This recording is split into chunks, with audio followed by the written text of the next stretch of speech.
Mayor of Kingstown Season 4 opens with a gripping premiere that proves the show hasn't lost its edge. The episode is largely made up of tense, passive-aggressive confrontations characters bursting into each other's offices, trading heated words, and leaving behind a trail of frustration. Yet despite its talk-heavy structure, Episode 1 remains compelling because every conversation builds toward the same ominous conclusion. Nothing good is on the horizon.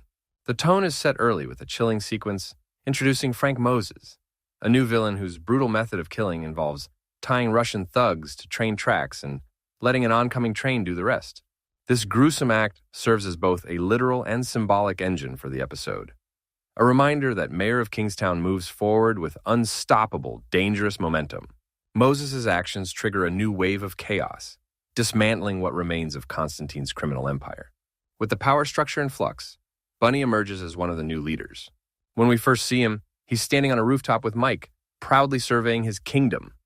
But his success comes with new enemies, and his grip on power is anything but secure. Inside the prison, things are just as tense.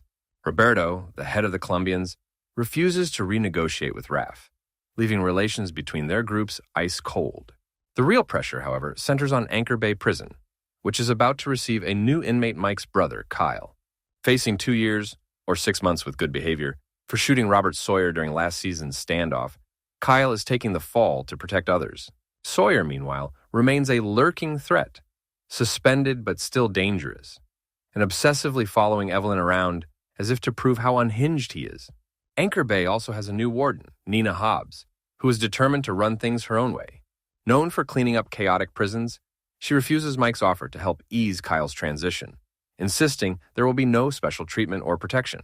Kyle is placed in administrative segregation, but even there, safety isn't guaranteed. Bunny tries to help by assigning Raph to keep an eye on him, though his attention is divided. Hobbs believes her firm approach will reduce violence, but she underestimates both Kingstown's volatility and Mike's influence. Mike's growing desperation is one of the episode's most powerful threads. He knows the system he's trying to manipulate is breaking apart, and Kyle is trapped inside it. When Kyle, drowning in guilt and fear, tries to drink away his problems before turning himself in, Mike drags him out of it. But his words of warning prove true almost immediately. Without Carney's supervision during intake, Kyle becomes vulnerable and is viciously attacked by another inmate, wielding a lock stuffed in a sock.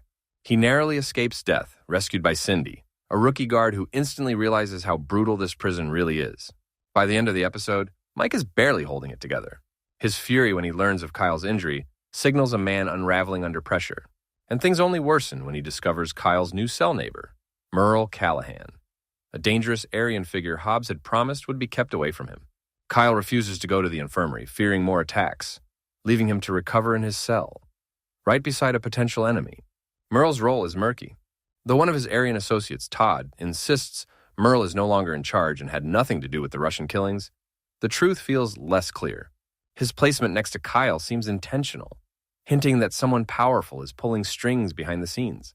Meanwhile, Bunny narrowly escapes an assassination attempt, which Mike mistakenly attributes to the Colombians, even though Moses may be framing them for his own agenda.